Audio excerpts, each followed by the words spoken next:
आज हम एक और वीडियो बना रहे हैं जो शुक्र ग्रह पर आधारित है। जैसे कि विदित है ज्योतिष में गुरु और शुक्र सर्वाधिक शुभ ग्रहों में शुमार है। तो इसके ऊपर अनेक प्रकार से विभिन्न इसके जो है पहलू से अलग अलग जो संकेत और परिणाम मिलते हैं, फल मिलते हैं, उसके अनुसार आज हम नया वीडियो प्रस्तुत कर रहे हैं। मैं हूं अमर सिंह चौहान, अमर एस्ट्रोलॉजी में आपका स्वागत है। आज हम एक सरल सा वीडियो, सरल सी विधि बताते हैं शुक्र के बारे में।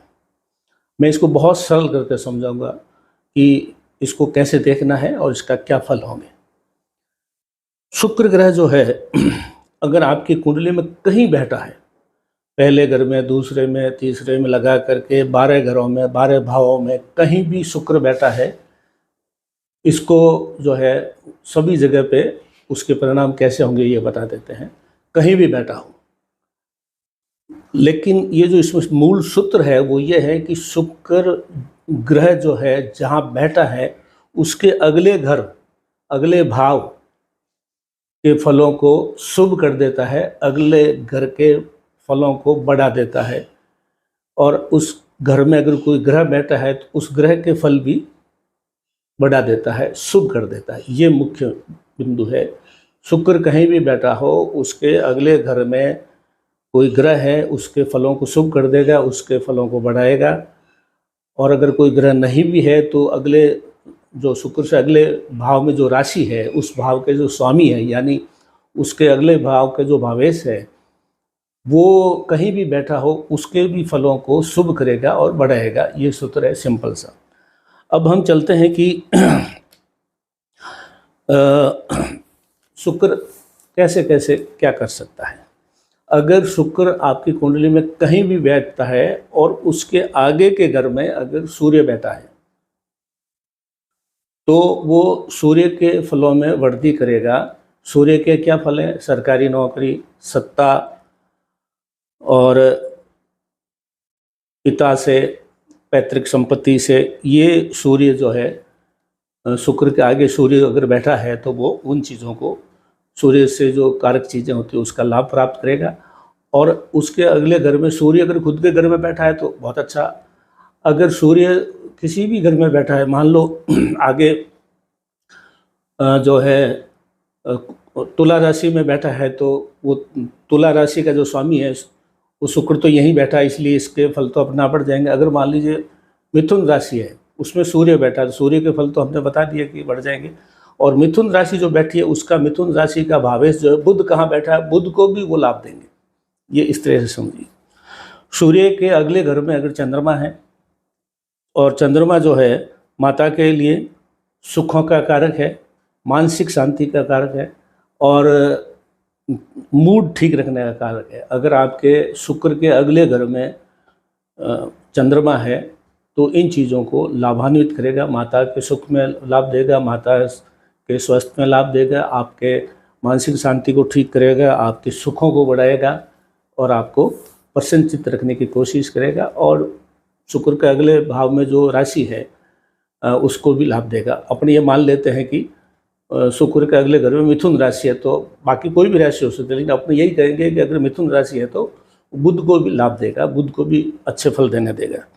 शुक्र के अगले घर में अगर मंगल बैठा है आपकी कुंडली में, मंगल किसका कारक है?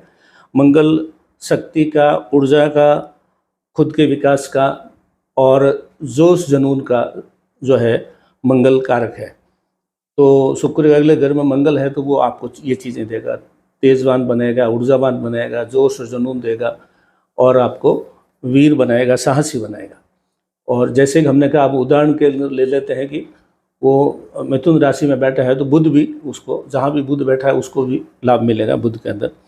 अब अगर देखते हैं कि शुक्र के अगले घर में बुध बैठा है, मान लो जैसे अपने इस कुंडली में हमने देखा है, अगर आपकी कुंडली में शुक्र के आगे बुध यानी अगले घर में मिथुन राशि है, बुध वहीं बैठा है, तो मिथुन राशि का जो स्वामी है वो बुध है, तो वहीं का वहीं बैठा है, तो बुध को भी, बुध के फलों में जो है लाभ मिलेगा। वाणी, संचार, मन संचालन, तर्क शक्ति, हाजिर जवाब, बुद्धि, शिक्षा में आपको लाभ देगा। और बुध वहीं बैठा है तो ये चीज़ें अपना आप लाभान्वित हो जाएगी। अगर शुक्र के अगले घर में आपकी कुंडली में अगर गुरु बैठा है तो गुरु के फलों में भी लाभ प्राप्त होगा। गुरु क्या है? गुरु जो है आपको देवत्व देता है, आध्यात्मिकता देता है, गहन ज्ञान देता है, गरिमा देता है, यश देता है, प्रसिद्धि देता है और भाग्यवान बनाता है। तो ये चीज़ें आपके अगर गुरु शुक्र के आगे है तो इसमें जो गुरु वैसे ही लाभ बहुत अच्छा लाभ वाला ग्रह है, शुभ है, तो उसको और ज़्यादा बढ़ा देगा। और अपने उदाहरण लेते हैं अगले घर में जो है मान लीजिए मिथुन राशि है तो वो जो है बुध को भी लाभान्वित करेगा। अगर शुक्र के आगे शनि बैठा है, मान लीजिए शुक्र जहाँ बैठा है आपके कुंडली में कहीं भी, उसके अगले घर में मान लीजिए शनि बैठा है, तो शनि क्या है? शनि कर्मशील बनाता है। शनि चीज़ें पक्के देता ही है। शनि सेवाओं को सर्विस इंडस्ट्री में लाभ देता है। अगर आप लॉ की पढ़ाई कर रहे हैं तो आपको कानून में भी अगर शिक्षा लेते हैं तो आपको इसमें और ऊंचाई देगा। वकील, बैरिस्टर, जज, मजिस्ट्रेट भी बना सकता है अगर शनि बलवान है तो। और बलवान नहीं है तो वो शुभता देता है। शुक्र की वजह से शनि और अच्छा शुभ हो जाएगा, मेहनत कश बनाएगा। शुक्र के आगे मान लो राहु है अगले घर में, तो राहु जो है गूढ़ रहस्यों का और किसी चीज़ को अचानक देने का, और जो है शनिवत राहु कहलाता है। तो शनि वाले जो चीज़ें हैं वो राहु पे भी लागू होते हैं। तो राहु वैसे तो अशुभ ग्रह माना जाता है, लेकिन ये शुक्र के आगे होने से उसको थोड़ा शुभ कर देगा। केतु अगर बैठा है शुक्र के आगे, तो केतु जो है मंगलवत केतु कहा गया है। केतु के जो प्रभाव है मंगल की तरह होते हैं, यानी राहु की जितना खराब नहीं होता है केतु, लेकिन क्रूर ग्रह के हिसाब से होता है। तो उसमें मानसिक शांति वगैरह में आपको अच्छाई महसूस करवाएगा और आपको अलग तरह से एक व्यक्तित्व आपको देगा। तो ये जो मूलतः हमने बात की है दोस्तों की, पुनः एक बार रिपीट कर देता हूँ, शुक्र कहीं भी बैठा हो कुंडली में, उसके अगले घर में कोई ग्रह बैठा है, चाहे शुभ है या अशुभ है, उसके अशुभ है तो उसको शुभता देगा, और शुभ ग्रह है तो और शुभ करेगा और उसके फलों में वृद्धि करेगा, लाभ करेगा और आपको फायदा करेगा।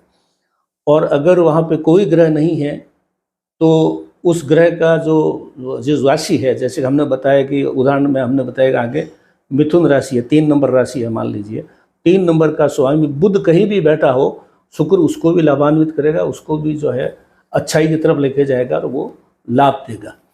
तो अक्सर हम जो है देखते हैं कुंडली में शुक्र को देख के छोड़ देते हैं, लेकिन जब भी आप कुंडली देखें या दिखाएं तो शुक्र के आगे वाले भाव के अंदर आपको कुछ न कुछ नया प्राप्त होने वाला है, कुछ लाभ मिलने वाला है, कुछ भाव में वृद्धि होने वाली है, कुछ और अच्छा होने वाला है। ये आज का विषय था। अमर एस्ट्रोलॉजी में आपका स्वागत है दोस्तों, धन्यवाद।